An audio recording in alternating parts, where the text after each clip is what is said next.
Good morning. There are a number of different areas that of questioning that I have, and I'm going to try to get through them as quickly as I can.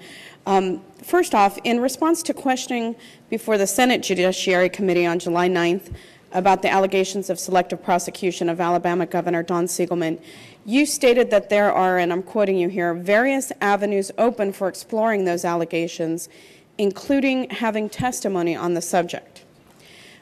Given your assertion about the ability of Congress to investigate the Siegelman matter through testimony, I'm wondering, do you support KARL ROVE's decision to ignore a congressional subpoena on July 10th and refuse to testify about his role in the Siegelman matter and other matters regarding the politicization of the Justice Department? As I understand it, Mr. Rove acted at the request of the President in response to an invocation of executive privilege.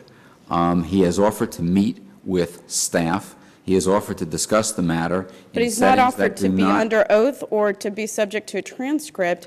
And my understanding from prior court law, and I would expect an Attorney General to know this as well, is that if the White House wishes to invoke a claim of executive privilege, the witness still has to present themselves before Congress and claim that privilege on a question-by-question basis. With all due respect, I think that's a matter that is currently being litigated, on which I can't comment any further. But prior case law has held that that is the case. Don't know that. I know that that is a matter that is under active litigation and is, I believe, sub judice before a judge in the. So you agree that KARL Rove can disregard a congressional subpoena? What I'm saying is the question of whether an immediate advisor to the President has to appear at all when a proper claim has been made of executive privilege is a matter that I believe is actively before a district judge. And I shouldn't comment any further on that, and I won't.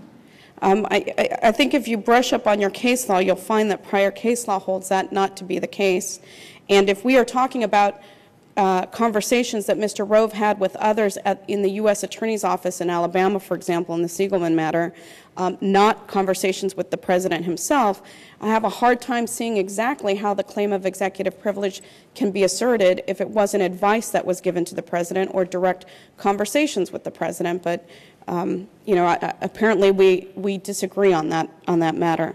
On the issue of non-prosecution and deferred prosecution agreements, out of the 40 known corporate monitors that have been appointed in deferred or non-prosecution agreements since 2000, at least 30 were government officials and 23 were former prosecutors. Were government officials at the time they were appointed? Previous government officials and 23 were former prosecutors.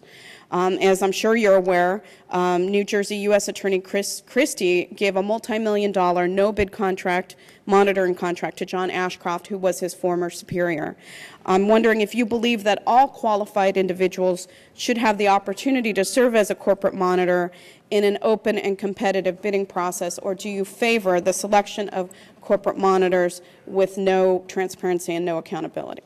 With all due respect, we enacted or put into place in March of 2008, after consultation with the United States attorneys, a set of guidelines relating to the appointment of corporate monitors that assures precisely the transparency that I think you advocated, and it goes from the start of the process to the conclusion of the process. My understanding is those guidelines were issued on the eve before a hearing that we were holding on that very issue. I think that there was probably a strategic reason for trying to get them done before the hearing.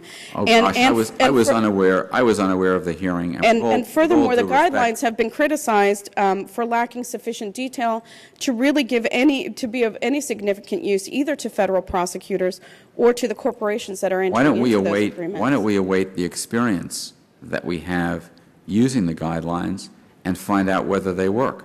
Well, so far we've not seen any instance of an open and fair and transparent process by which monitors are selected. It seems to be pretty much at the discretion of one person within the Department of Justice. It is not. What happens is what's required under the guidelines with regard to when you get to the point of selection. These are the new guidelines that just got released. Is a panel of at least 3 people from whom a selection is made. That person has to be approved by the Deputy Attorney General, which assures uniformity. And the money that comes to fund somebody who serves in that position is paid not by the public, but by the corporation. We understand, but there are still questions to whom that monitor owes a duty. Is it to the government? Is it to the people? Is it to the corporate monitor? That's not been spelled out in those guidelines unless something's been revised since March. That monitor owes a duty to the duty that he undertakes to act in a fair, open, and transparent way. The fact is that ex-government people you mentioned put their reputations for fairness on the line every time they agree to do that.